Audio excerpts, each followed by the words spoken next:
La violencia de género es un fenómeno global que afecta a millones de personas en todo el mundo, con consecuencias devastadoras para su salud física, mental y emocional, así como para su autonomía y derechos fundamentales.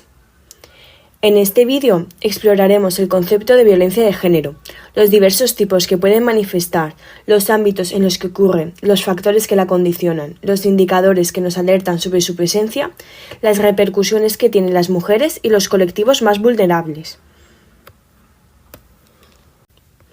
Según el artículo 1 de Protección Integral contra la Violencia de Género, en la Ley Orgánica 1/2004 se define la violencia de género como todo acto de violencia que, como manifestación de la discriminación, la situación de desigualdad y las relaciones de poder de los hombres sobre las mujeres, se ejerce sobre éstas por parte de quienes sean o hayan sido sus cónyuges, o de quienes estén o hayan estado ligados a ellas por relaciones similares, de afectividad aun sin convivencia, que tenga o pueda tener como resultado un daño o sufrimiento físico, sexual o psicológico para la mujer, así como las amenazas de tales actos, la coacción o la privación arbitraria de la libertad, tanto si se produce en la vida pública como en la vida privada.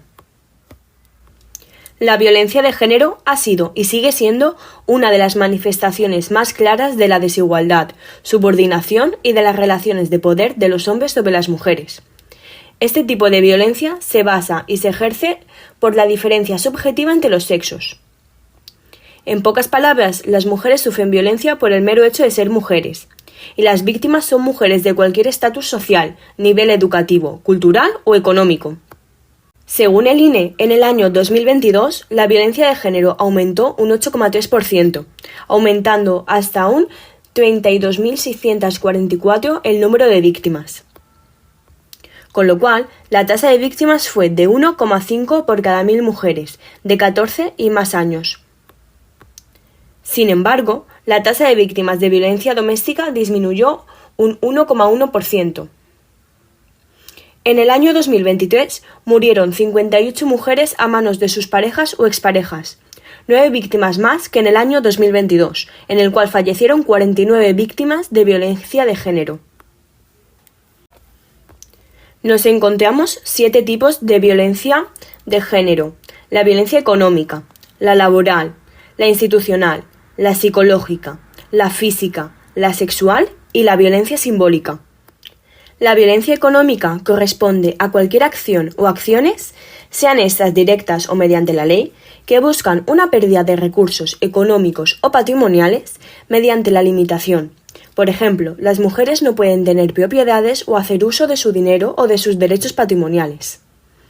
Este tipo de violencia contra las mujeres es una de las más comunes, incluso en países con alto índice de desarrollo humano. Incluye todo tipo de acto que genere limitaciones económicas con la intención de controlar el dinero o privar de medios económicos para vivir de forma autónoma.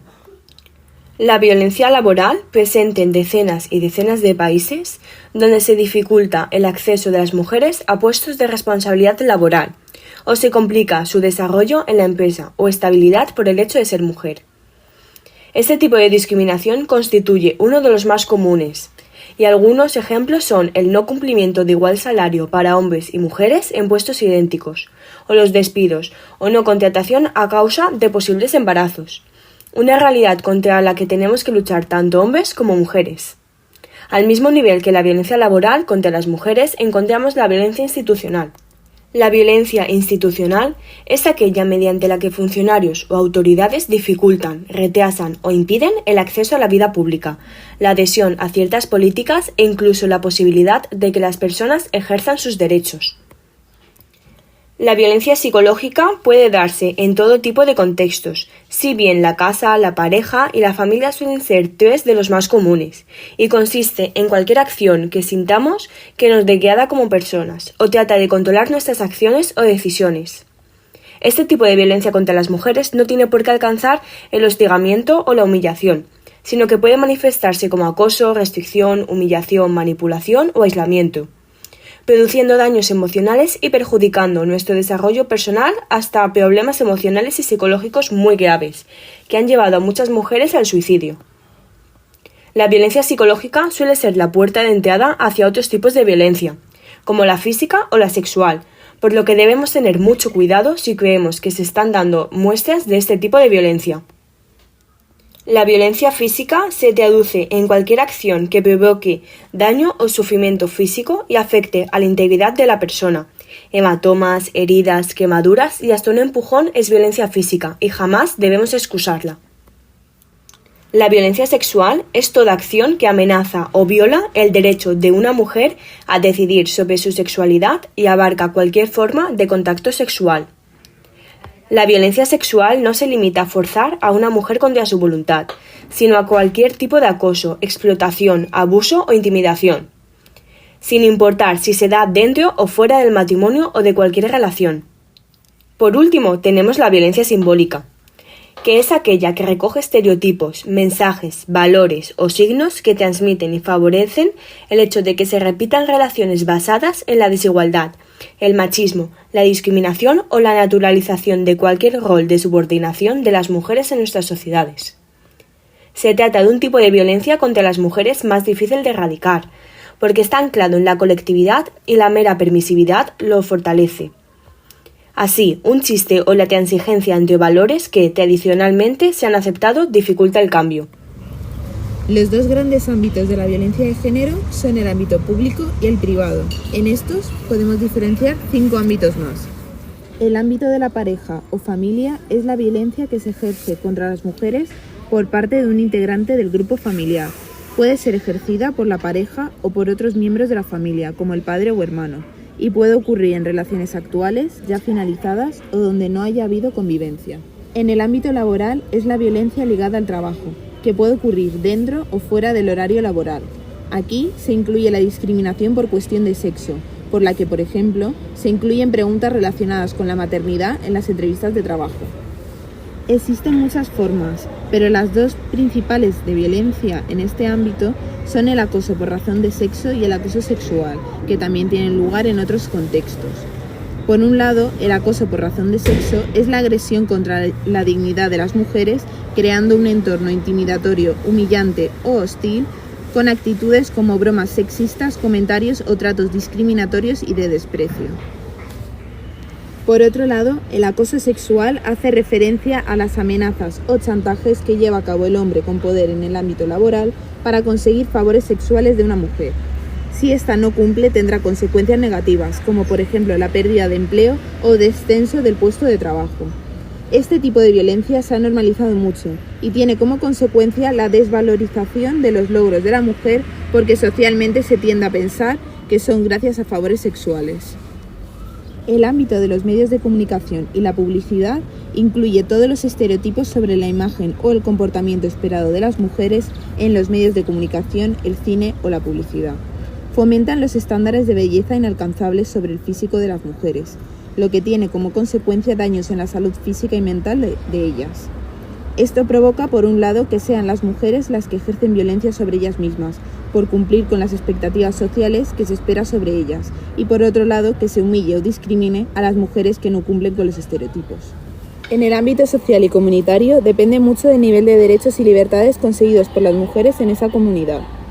En nuestra sociedad encontramos ciertos tipos de violencia que siguen siendo muy comunes, que son los siguientes. La mutilación genital femenina es una práctica muy relacionada con creencias religiosas y culturales.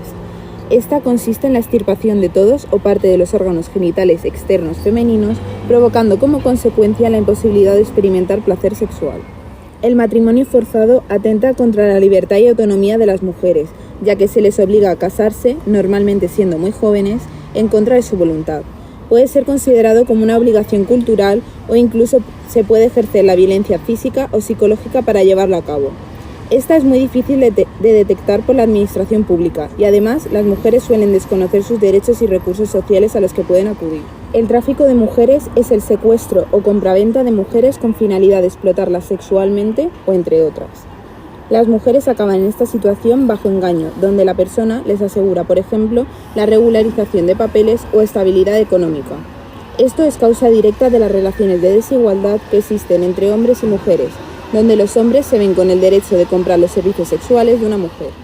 Las agresiones sexuales incluyen desde cualquier tipo de contacto sexual no deseado al intento de violación o la violación en sí. van siempre acompañadas de violencia o discriminación, ya que atentan contra la libertad sexual de las mujeres. Es muy importante la sensibilización e información sobre el consentimiento porque socialmente se tiende a culpar de la agresión a las mujeres por su vestimenta o estilo de vida. El hostigamiento verbal en la calle es una de las formas de violencia machista más extendidas, normalizadas y presente en la sociedad. Incluye insultos, expresiones de índole sexual o comentarios ofensivos sobre su cuerpo. Y el feminicidio se refiere al asesinato de mujeres por el simple hecho de ser mujeres. Se considera el final de una continua sucesión de abusos y maltratos entre muchos otros. Generalmente estos crímenes son llevados a cabo por personas conocidas y en la mayoría de casos son cometidos por la pareja o expareja. La violencia en el ámbito institucional tiene lugar en las instituciones públicas, con mayor frecuencia en el sistema educativo y en el sanitario. En el sistema educativo la violencia de género puede aparecer de diferentes formas, desde el acoso escolar por no cumplir los estereotipos de belleza atribuidos a cada sexo o la discriminación entre profesorado. Para la prevención de la violencia de género es necesario que los centros educativos implanten la coeducación para analizar los patrones y las relaciones de desigualdad de género e identificar los elementos discriminatorios, además de programas específicos para combatirla. En el ámbito sanitario, la violencia de género puede surgir entre el personal y los pacientes o viceversa. Por ejemplo, cuando un hombre se niega a ser atendido por una médica mujer. Se están aplicando protocolos para evitar la violencia de género entre el personal y los pacientes, que incluyen la incorporación de personal especializado para la detección de estos casos y aplicar el protocolo conveniente. Entre los factores de riesgo de la violencia de género se encuentra gran variabilidad, que pueden hacer que la persona sea más vulnerable o tenga predisposición a conductas y actitudes violentas. Nos encontramos en un modelo multinivel en el que no existe un solo modelo causal, sino que una serie de factores interactúan a distintos niveles y favorecen o protegen a la mujer de la violencia de género. Entre los factores de riesgo encontramos de tipo individual, familiar, social o cultural. Entre los factores individuales encontramos los biográficos y psicológicos. Son factores explicativos de la existencia y supervivencia de la violencia de género, tanto de las mujeres víctimas como de los hombres agresores. Entre los más importantes destaca la historia personal, en la que se ven involucradas las relaciones afectivas y de violencia. Diferentes investigaciones reflejan que la exposición a modelos violentos, sobre todo durante las primeras etapas del desarrollo, incrementa posiblemente el riesgo de ejercerla o de padecerla. La aparición o no de esta violencia dependerá, sobre todo, de la capacidad de recibir apoyos educativos y psicológicos y del entorno de la persona. Entre los factores familiares encontramos las políticas familiares y laborales, que están relacionadas con el reconocimiento y ejercicio de los derechos de las mujeres. Por lo tanto, existen diferentes políticas que condicionan su bienestar y calidad de vida. Entre ellas cabe destacar aquellas que permiten la conciliación de la vida laboral, familiar y personal. Es cierto que las mujeres han asumido nuevos roles en nuestras sociedades, incorporándose al mercado de trabajo de una forma realmente reconocida. Pero con ello también se han encontrado vacíos en el cuidado de los hogares, ya que no han sido cubiertos ni por los hombres ni por el Estado, lo cual tiene como consecuencia a las mujeres que no se hayan podido incorporar plenamente al mercado de trabajo, asumiendo jornadas a tiempo parcial y que hayan doblado su carga de trabajo, el productivo y el reproductivo.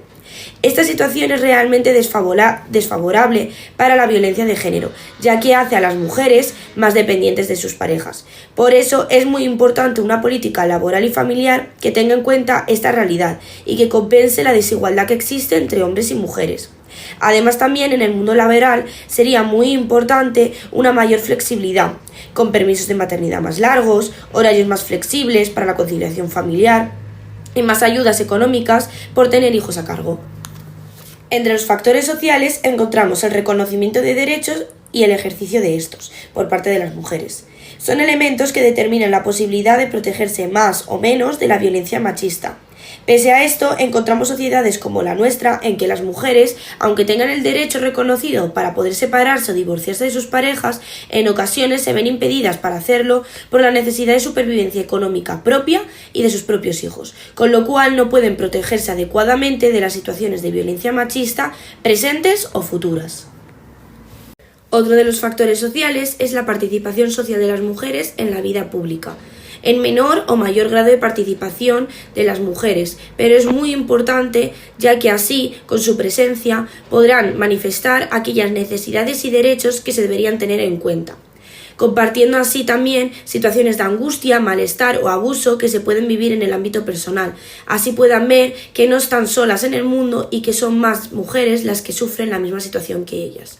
Por ello, el grado de presencia de las mujeres en la vida pública, en el ámbito laboral, ámbito asociativo, en la actividad política, en la vida pública, son elementos determinantes para la disminución y erradicación de la violencia machista, tanto de manera individual como de manera colectiva. Otro de los factores sociales es la legislación y la política pública en relación con la violencia de género. El hecho de que exista una legislación que dé respuesta al fenómeno de la violencia machista es de vital importancia para poder prevenir, evitar y tratar situaciones de este tipo. Esta legislación es más efectiva si se dirige a abordar esta problemática como una cuestión estructural de nuestras sociedades, desde un punto de vista preventivo, de tratamiento y de atención a las víctimas. Y el último factor social es la presencia del movimiento feminista. Un movimiento que reflexione sobre la realidad de las mujeres en una sociedad, reivindique sus derechos, denuncie la falta de políticas, de recursos o abusos cometidos, que cuestione y analice decisiones gubernamentales que afectan a las mujeres, potencie la investigación en torno a sus derechos, desarrolle prácticas transgresoras y rompedoras, es aquello que determina el avance o el retroceso de la violencia de género. Entre los factores culturales encontramos el grado de instauración de la cultura patriarcal. Es un factor determinante de la existencia de situaciones de violencia de género. Cuanto más instaurado esté el mito del amor romántico, la diferenciación normalizada de comportamientos entre hombres y mujeres y la división sexual del trabajo o el ideal de la maternidad, es más fácil que aparezcan situaciones de violencia de género. Además, debido a la pérdida de poder por parte del hombre y el incremento de resistencia de las mujeres a la dominación y la opresión, la violencia de género individual y colectiva puede aumentar. Ahora hablaremos de los indicadores de situaciones de violencia de género. Estos indicadores nos ayudan a detectar situaciones de violencia de género y facilitan un primer diagnóstico sobre ellas. Estos indicadores se refieren tanto a los comportamientos de un hombre agresor como a los de una mujer víctima. Para poder detectar a un hombre agresor podemos tener constancia de su comportamiento a través de los relatos de la pareja, familiares o hijos y hijas. Esto nos puede poner en alerta ante posibles situaciones de violencia de género. Entre estos comportamientos de un hombre agresor se puede encontrar amenazas con hacerte daño a ti o a tu familia o amenazas con quitarte a tus hijos o hijas en caso de dejarlo. También se puede encontrar que te aísla de familiares o amistades, te fuerza a mantener relaciones sexuales en contra de tu voluntad, te controla el dinero y toma las decisiones por ti o no te permite trabajar. Ignora o desprecia tus sentimientos con frecuencia, ridiculiza, insulta o desprecia a las mujeres en general, te humilla, grita o insulta en privado o en público y por último te ha agredido alguna vez físicamente. En cuanto a los indicadores asociados a la mujer víctima de violencia de género, se condensan en tres ámbitos: el ámbito de la salud física de la mujer, el ámbito de la salud psíquica, aquella relacionada con tener una buena salud mental, y el ámbito relacional, relacionada con las relaciones con su entorno más cercano, con familiares, amistades, etc. Observando estos comportamientos relacionales y las actitudes individuales, se puede hacer un diagnóstico que se aproxime a la realidad y facilite la elección de la intervención más adecuada. Los indicadores pueden ser el comienzo de una relación basada en el maltrato. Además, estos indicadores no solo sirven para que los profesionales puedan detectar una posible situación de violencia de género, sino para la propia mujer que está dentro de esa situación. Entre estos indicadores se encuentra que es el hombre el que controla la manera de vestir de la mujer no expresa sus opiniones libremente por miedo a la reacción de él, el hombre revisa el teléfono móvil y las redes sociales, continuamente la mujer se siente inferior o menos que él. Además, el hombre puede ser que muestre celos frecuentemente y por último la mujer deja de salir con su círculo de amistades porque a él no le caen bien. La violencia de género es un mal oculto que deja huellas invisibles en la vida de las mujeres, afectando a su salud física, mental, de maneras profundas y duraderas. Las consecuencias emocionales pueden ser devastadoras. La tristeza, la ansiedad, la depresión se convierten en compañeras constantes. La sensación de angustia y de desprotección se apodera de ellas, convirtiendo sus días en una lucha silenciosa. Los dolores físicos, como los crónicos en la espalda, el cuello y la cabeza, se convierten en compañeros de viaje. Estos son el legado de lesiones directas y el estrés crónico que acompaña la violencia de género. La violencia de género puede dificultar conciliar el sueño y entonces el insomnio se convierte en la sombra, robándoles el descanso reparador que tanto necesitan. La fatiga crónica se instala, alimentada por noches de angustia y de miedo. Además, la violencia de género corroe la relación con la comida, la falta de apetito, llevando al desinterés y a problemas digestivos. El hambre se mezcla con las náuseas, creando un cóctel de malestar para la mujer. La violencia puede afectar negativamente la salud sexual y reproductiva de las mujeres, lo que puede manifestarse en una disminución del deseo sexual y problemas en las relaciones íntimas, pues desgarra el tejido de la intimidad, dejando cicatrices invisibles en el deseo y en la capacidad para amar. Las relaciones se convierten en campos de batallas, marcadas por la desconfianza y el miedo. La violencia no respeta ni siquiera el milagro del embarazo. Las decisiones dolorosas acechan en cada esquina, con el aborto como una sombra amenazante. Los partos se convierten en actos de valentía y dolor, marcados por la sombra del trauma.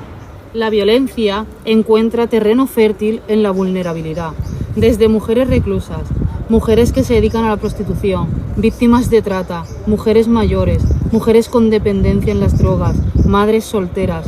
Todas llevan el peso de sus luchas en silencio. La sociedad las deja de lado, ignorando su dolor y su lucha. Pero en la oscuridad surge una luz de esperanza. Mujeres valientes se unen en la lucha, levantando sus voces contra la injusticia y el silencio. Porque juntas somos invencibles.